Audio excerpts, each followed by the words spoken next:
I accidentally rented a room in my apartment to my boyfriend's wife. Yeah, not his ex. Not some, we were on a break situation. His actual, legal, for better or worse wife. And the worst part, we became best friends before we figured it out.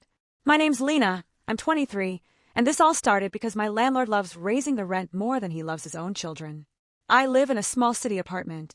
Cute, but if you turn too fast you hit a wall small. When the rent went up again, I realized I had two options. Move back in with my parents. Finally use that spare room for a roommate. Option 1 was a hard no, so I posted. Room for rent. Shared bathroom.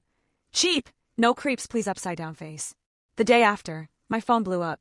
Sketchy dudes. People asking if they can pay an exposure. All that.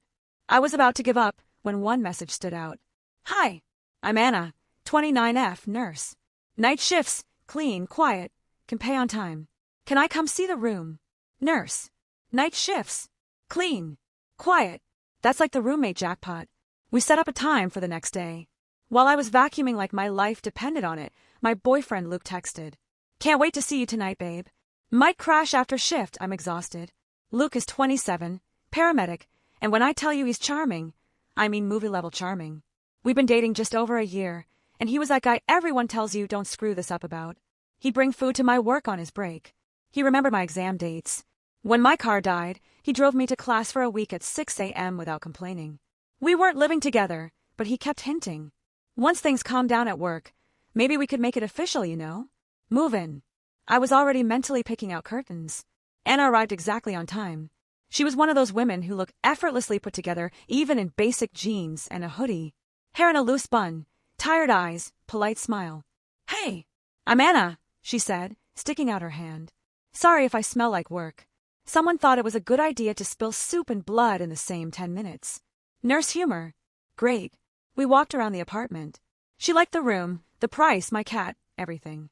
Then she asked, very quietly, is it okay if I don't talk about my personal life much? I'm kind of going through something. I just shrugged. Hey, as long as you pay rent and don't sacrifice goats in the living room, we're good. She laughed for the first time. That night, she texted, if the offer's still open, I'd love to move in. Within a week, she was officially my roommate. The first month was honestly kind of amazing. She'd cook big batches of pasta. I'd make dessert. We'd sit on the couch in sweatpants and talk about everything. Terrible patients, crazy customers, bad dates. Well, my bad dates. Hers. She never said much. Every time I mentioned Luke, though, she'd get this soft, sad smile. You're lucky, she said once, sipping wine. He sounds really good. He is, I said, feeling that warm smugness. He works nights too, actually. Paramedic. Anna's eyebrows went up. Oh, my husband's a paramedic. She said it so casually I almost choked on my drink. Wait, your husband? I blinked. You're married? Anna stared at her glass. Technically. It's complicated. She didn't say more that night, and I didn't push. Everybody's got their mess. Luke and Anna never crossed paths at first. It was weirdly convenient. When Luke was over, Anna was on shift. When Anna was home, Luke was on call. I joked once, it's like you guys are the same person with a wig. We laughed. If only I knew. Things started feeling off around month 2. It was little stuff. The way Anna described her husband's schedule sounded exactly like Luke's. She said he hated onions. Luke also picked every onion out of his food.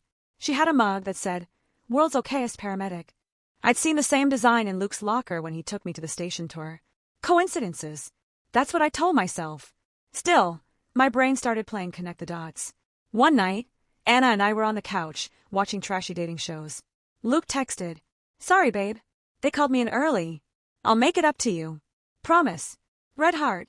Almost as soon as I put my phone down, Anna's lit up on the table. She glanced at it, then flipped it over so I couldn't see the screen. You can get that, I said. Nah, she said too quickly. It's just work stuff. Her smile didn't reach her eyes. Later that week, I came home early from a shift at the bookstore. As I unlocked the door, I heard Anna's voice from her room. The door was slightly open. I know Luke, she said, voice shaking. But you can't keep saying you'll talk to her soon. She deserves to know. I froze. There are lots of men named Luke. That's what I told myself as my heart rate doubled. I could have pushed the door open. I could have walked in and ended the story right there. Instead, I quietly backed away and made just enough noise in the kitchen that she'd think I had just arrived. She came out 3 minutes later, eyes a bit red, smile plastered on. "Rough day?" I asked, pretending not to notice. "You have no idea," she muttered. The actual collapse started with a stupid piece of paper. Luke had stayed over at my place after a long shift. When he left in the morning, in a rush, he forgot his wallet on my dresser. I didn't realize until hours later. I grabbed it, intending to text him and maybe drop it off at the station. But when I picked it up, something fell out. A folded photo. It was one of those photo booth strips, cut in half. 2 people at what looked like a wedding.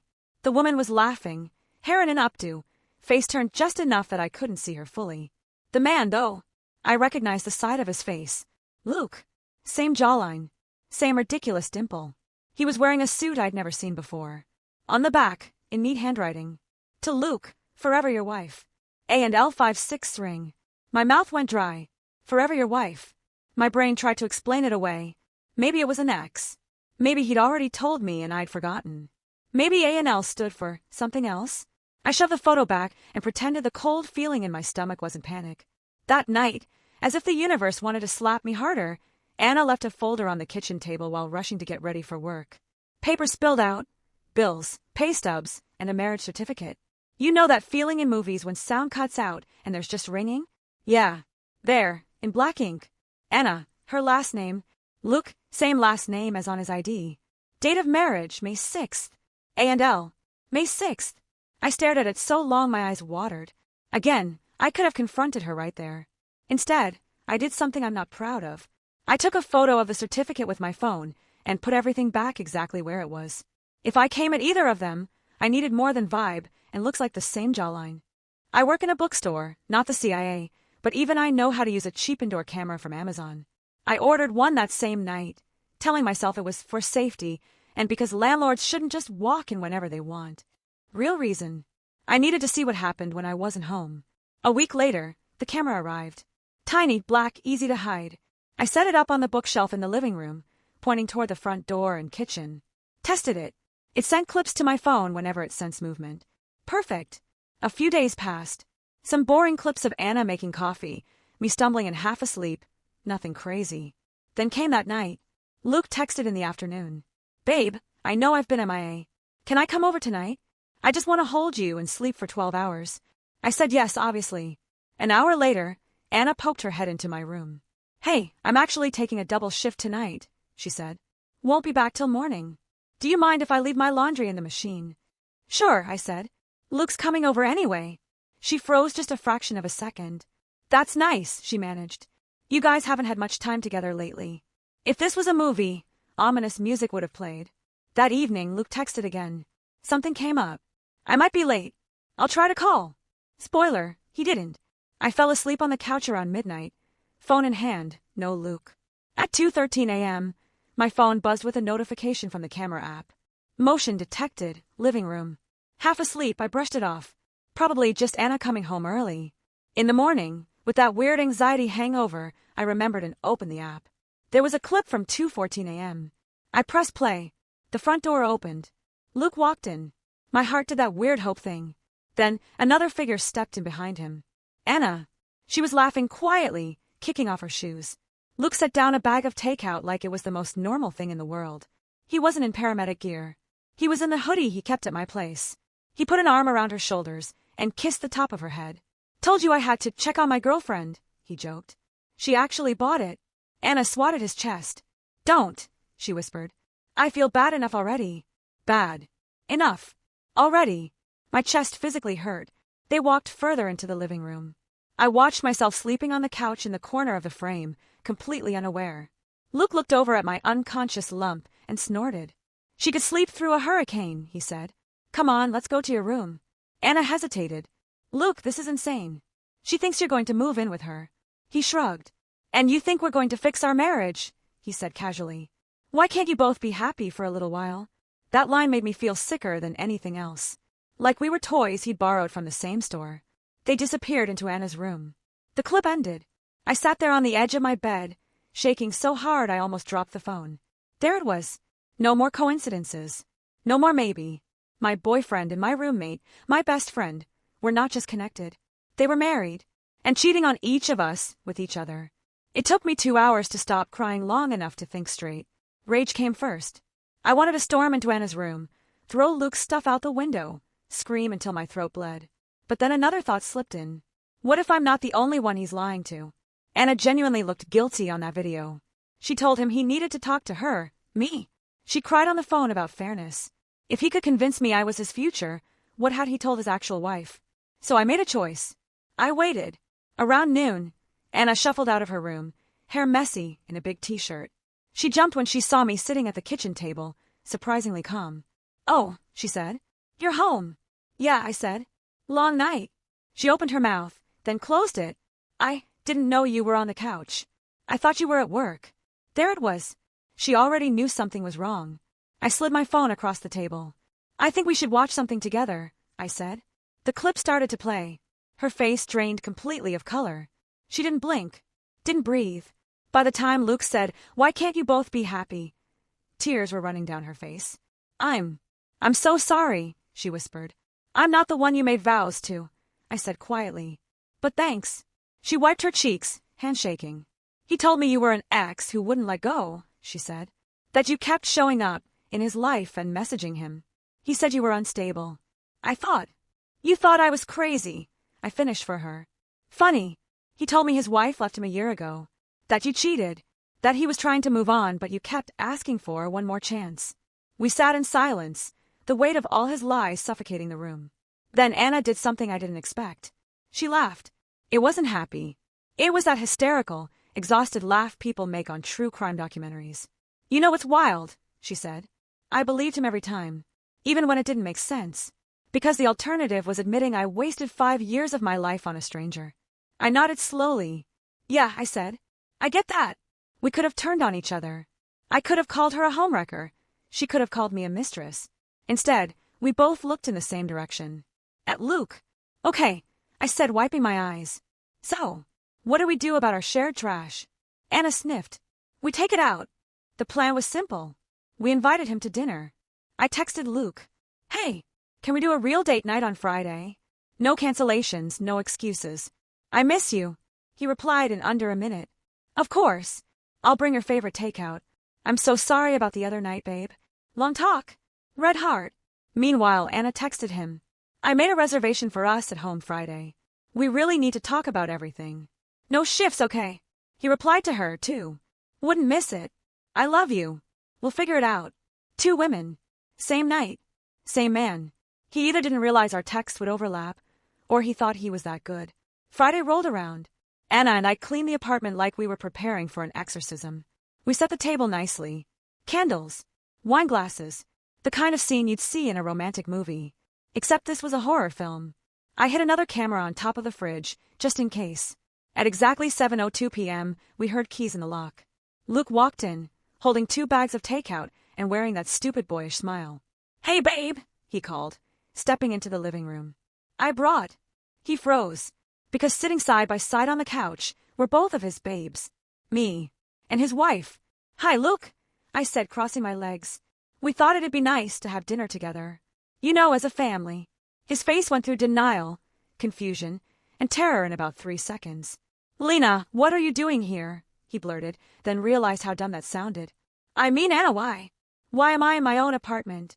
Anna finished for him, voice shaky but firm. "Good question, husband." He put the bags down slowly, hands up like we were robbing him. "Okay," he said. "Okay. This looks bad. But I can explain." I actually laughed. I couldn't help it. "Dude," I said. "We have your wedding certificate, your photo, and a full video of you sneaking into your own wife's room while I was asleep in the living room you said you'd never stay in. What exactly are you going to explain?" "The weather." He blinked. "Video." Anna picked up the remote and unmuted the TV. I'd already cast the clip from my phone to the screen. There, in HD glory, was Luke walking in at 2:14 a.m. with takeout, saying, "Told you I had to check on my girlfriend. She actually bought it." He watched himself, watched Anna, watched me asleep on the couch.